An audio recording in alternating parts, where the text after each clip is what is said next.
চোখের ছানি বলতে আমরা কি বুঝি এবং এর চিকিৎসা কি? একটা মডেল দিয়ে বুঝিয়ে দিই। চোখটাকে আমরা সবসময় ক্যামেরার সাথে তুলনা করে থাকি। ক্যামেরার ভেতরে যেরকম লেন্স থাকে, চোখের ভেতরেও একটি স্বচ্ছ প্রাকৃতিক লেন্স থাকে। এই লেন্সটি ঘোলা হয়ে গেলেই সেটাকে আমরা ছানি বলে থাকি। লেন্সটি যতক্ষণ পরিষ্কার থাকে তার নাম হলো লেন্স। যেইমাত্র এটা ঘোলা হওয়া শুরু হলো তখনই তার নতুন নামকরণ হলো চোখের ছানি। চলো আমরা ছবি দিয়ে বুঝে নেই। লক্ষ্য করো, চোখের স্বচ্ছ প্রাকৃতিক লেন্সটি ঘোলা হয়ে ছানিতে রূপান্তরিত হয়েছে। এর পরের ছবিতে আমরা দেখব ছানির ঔষধে কোনো চিকিৎসা নেই। ছানির একমাত্র চিকিৎসা হচ্ছে চোখের ঘোলা লেন্সটাকে বের করে নিয়ে এসে চোখের ভেতরে একটি কৃত্রিম লেন্স সংযোজন করা।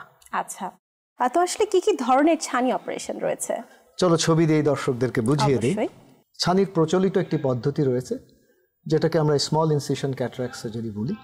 সেখানে ছানিটাকে আস্ত বের করে আনা হয়, 7 থেকে 10 মিলিমিটার জায়গা কাটতে হয়, ইনজেকশন লাগে, ব্যান্ডেজ লাগে, অপারেশনের পরে কালো চশমা পড়তে হয়। এর পরের ছবিতে আমরা দেখব ছানি অপারেশনের সবচেয়ে আধুনিকতম প্রযুক্তি হচ্ছে ফ্যাকো ইমালসিফিকেশন।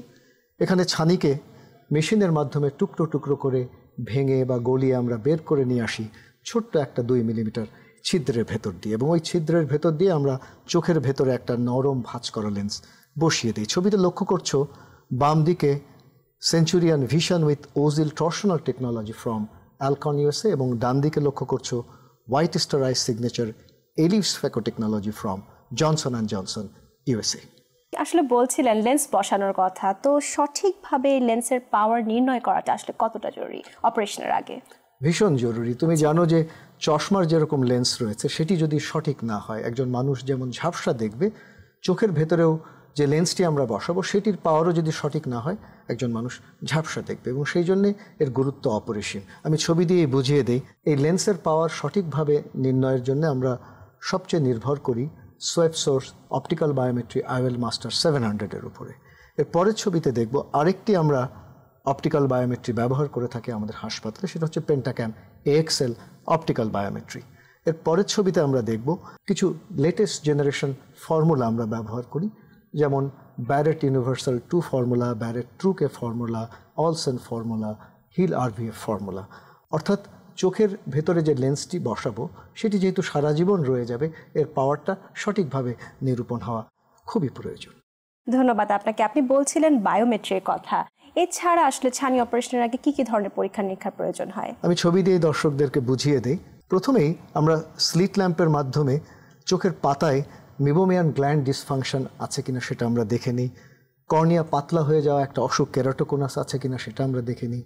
চোখের শুষ্কতা আছে কিনা সেটা আমরা দেখে নিই। এর পরের ছবিতে আমরা দেখব চোখের ভেতরে কর্নিয়াল টোপোগ্রাফির মাধ্যমে আমরা একটা মানচিত্র তৈরি করে দেখে নিই কর্নিয়াতে অ্যাস্টিগম্যাটিজম আছে কিনা, অ্যাসফেরিসিটি কেমন আছে, সেটার উপর নির্ভর করে আমরা স্ফেরিক্যাল লেন্স বসাবো না অ্যাসফেরিক লেন্স বসাবো সেটা আমরা নির্ধারণ করি। এর পরের ছবিতে আমরা দেখব স্পেকুলার বায়োমাইক্রোস্কোপির মাধ্যমে আমরা দেখে নিই যে এন্ডোথেলিয়াল সেলের সংখ্যা কত। বিশেষ করে যদি ফুকস এন্ডোথেলিয়াল ডিস্ট্রফি থাকে, সেখানে কোষের সংখ্যা তো কম থাকে, অপারেশনের পরে সেই কর্নিয়াটা নষ্ট হয়ে যেতে পারে, সেটাকে আমরা বলি সিউডোফেকিক বুলাস কেরাটোপ্যাথি। এর পরের ছবিতে আমরা দেখব সঠিকভাবে আমরা চোখের চাপ পরিমাপ করে দেখে নিই যে কারোর চোখে গ্লোকোমা রোগ রয়েছে কিনা। এর পরের ছবিতে আমরা দেখব গ্লোকোমা রোগ সন্দেহ করলে আমরা অপটিক স্নায়ু ভালো করে পর্যবেক্ষণ করি, অপটিক স্নায়ুর ছবি তুলে রাখি। এর পরের ছবিতে আমরা দেখব প্রয়োজনে আমরা হামফ্রে ভিজুয়াল ফিল্ড অ্যানালাইসিসের মাধ্যমে আমরা দৃষ্টির পরিসীমা বিশ্লেষণ করে থাকি। প্রয়োজনে অপটিক্যাল কোহেরেন্স টোমোগ্রাফির মাধ্যমে আমরা অপটিক নার্ভেট বা retinal nerve fibre layer scanning করে থাকি। উন্মুক্ত কোণ বিশিষ্ট এবং বন্ধ কোণ বিশিষ্ট গ্লোকোমার পার্থক্য নির্ধারণে আমরা ওসিটি এবং ইউবিএম প্রযুক্তি ব্যবহার করে থাকি। এর পরের ছবিতে আমরা দেখব রেটিনা আমরা ভালো করে ড্রপ দিয়ে ডাইলেট করে দেখতে হয় যে রেটিনা স্বাভাবিক রয়েছে না রেটিনাতে বার্ধক্যজনিত রেটিনার কোনো কেন্দ্রের ক্ষয় হচ্ছে, বা ডায়াবেটিস থাকলে ডায়াবেটিসের কারণে রেটিনাতে কোনো রক্তক্ষরণ হচ্ছে কিনা, চর্বি জমছে কিনা। এর পরের ছবিতে আমরা দেখব প্রয়োজনে আমরা অপটিক্যাল কোহেরেন্স টোমোগ্রাফি করে দেখে নেই যে রেটিনার কেন্দ্রে পানি জমেছে কিনা, রেটিনাতে কোনো ছিদ্র আছে কিনা, রেটিনা ছিঁড়ে গেছে কিনা। অনেক সময় ছানি যখন অনেক বেশি পরিপক্ক থাকে, সাদা থাকে, রেটিনা দেখা যায় না, সেই ক্ষেত্রে আমরা আল্ট্রাসাউন্ড বি স্ক্যান করে দেখি যে রেটিনাতে কোনো রক্তক্ষরণ হয়েছে কিনা বা রেটিনা ছিঁড়ে গেছে কিনা। অর্থাৎ A to Z ভালো করে পরীক্ষা নিরীক্ষা করেই তারপরে চোখের ছানি অপারেশন করা উচিত।